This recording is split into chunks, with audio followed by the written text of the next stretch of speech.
In today's video, I want to walk through the steps you need to go through if you suspect your QNAP NAS has been infected with the QSnatch vulnerability. If you want to learn more about how to do this, then please watch the rest of this video. If you haven't already done so, then please subscribe and click that notifications icon so you'll be notified of any new content. It's always a battle to keep our systems safe and free of vulnerabilities. One of these vulnerabilities that's been plaguing us for quite a while is called QSnatch. QSnatch attacks our NAS units and attempts to steal credentials, set up backdoors, and prevent you from upgrading your device to the latest firmware. Though it was announced back in November, and it's reasonably easy to mitigate, there's still tens of thousands of units out there that are unpatched and possibly infected. I did a video last November, which I'll post a link to, that gets into more of best practices in prevention. But today I want to focus on what to do if you've already been infected or you think you've been infected, and show you how to clean up your system. Before we go through the steps, I want to make two suggestions. First, always have a good backup. Though this shouldn't really affect your data, it's always a good idea to have a backup and be prepared. Secondly, I would try and do these steps as much as you can in sequence, just to avoid getting reinfected. So let's go ahead and walk through the process. The very first thing, and probably one of the more important things that we need to do, is to make sure that your system has the latest firmware by comparing what's installed in your NAS unit with what's available on the website. So to do that, what we're going to want to do is click up here and go ahead and go to Firmware Update. And the firmware update number, or the current version number, should appear here. So we're going to want to match that number, which is 443-1400. And if we go to the Download Center, which there's a link here that you can click to, and that will take you right to this page. And then you can fill out your, whether it's a NAS unit, how many bays, the model number, etc. And then for the operating system, it will show you the most current one. And for future reference, the app will also do the same thing. But for now, we're just going to worry about the operating system. So if your numbers don't match, if this number is newer than what you have installed on your NAS, there's problem number one. And you most likely either it won't update, you haven't updated, or you've been infected, one or the other. So if you're not sure, it's best to go through, if you're not the same, it's best to go through this manual process if you're concerned that you've been infected. So what you can do is hit download here and download this file. It is a zip file, so you will have to extract it.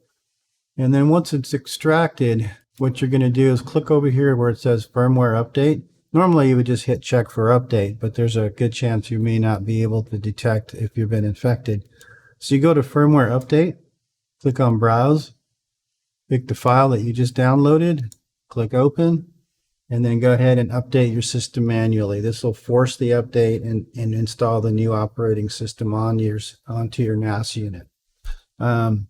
Once you've finished with that, the next thing, and you've installed it and it's rebooted, the very, very next thing you need to do is to make sure that you run the Malware Remover.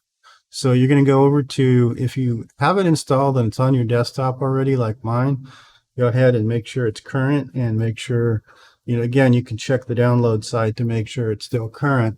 And go ahead and download that and run it. Make sure that you've given it a full scan. It may take a little while, but go ahead and scan your system. If you don't have it, just go to your App Center and click on Malware, and it'll say install if you don't have it installed.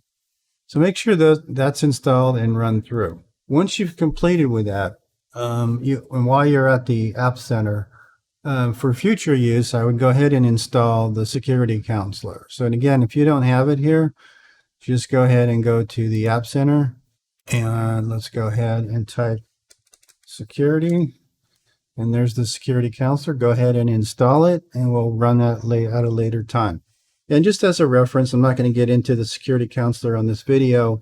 My other video I did back in November 2019 has a section on running the Security Counselor, how it works, and how you can remediate some of the issues that it finds.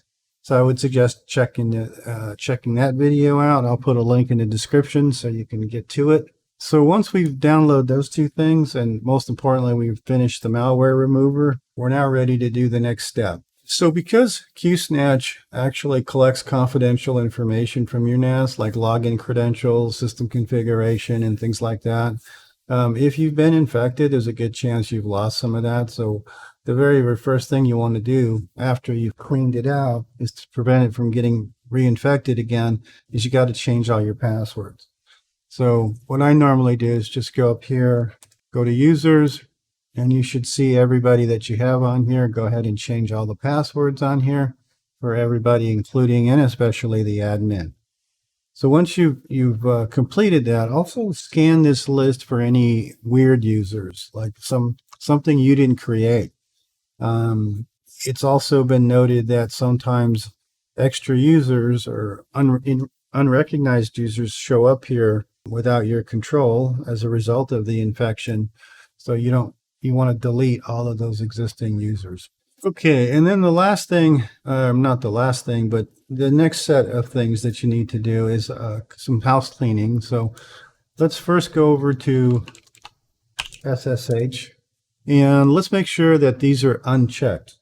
Sometimes they get checked, and obviously if you've been infected, you don't know what's been turned on or off. So let's make sure those are disabled. As a precaution, and this is a little trickier, you'll want to go to the web server and see if that's on. Now, there are some applications that will force you to have that on and won't run without that being on. And if you need that, that's okay. You can go ahead and turn it on. Just make sure there's a couple things that are enabled. And the security counselor will actually walk you through these things that are questionable. One of them is the probability of changing the port number, and then so it's not to use 80 or 8081. And once you're done with that, I'm going to go ahead and disable it here. And once you're done with that, you're going to also go over to SQL Server. So let's go over to SQL. And make sure that's off as well. Now, again, there may be an application on your system that requires it. If you do, go ahead and use it. If you don't need it, or if everything's working correctly, it's best to leave it off.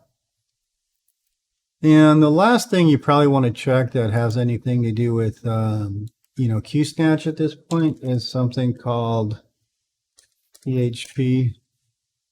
If you go to the PHP admin, there's a possibility that's installed. If it is, you can consider disabling that.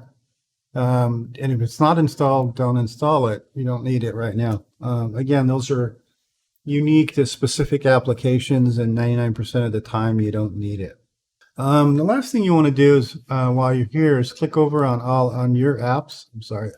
And look at everything that you have on there and make sure that you've put it on, you know what it is, that there's been nothing side loaded. If you don't know what it is, take it out. You don't need it if you're not using it. And as a general rule, avoid using any section that has default ports. So always change your default ports if you can. That keeps you from causing too much grief. It may complicate your setup a little bit, but it certainly will make it more secure. In the final step, which I never use, is the MyCloud Cloud. If you do use that, make sure you go in there and change all your credentials, passwords, everything for that as well, because that can also be impacted. As a secondary option, which I believe I talked to in my earlier video, is you can also disable my QNAP Cloud and just come in with VPN. That's what I do when I need to access my NAS or files or anything.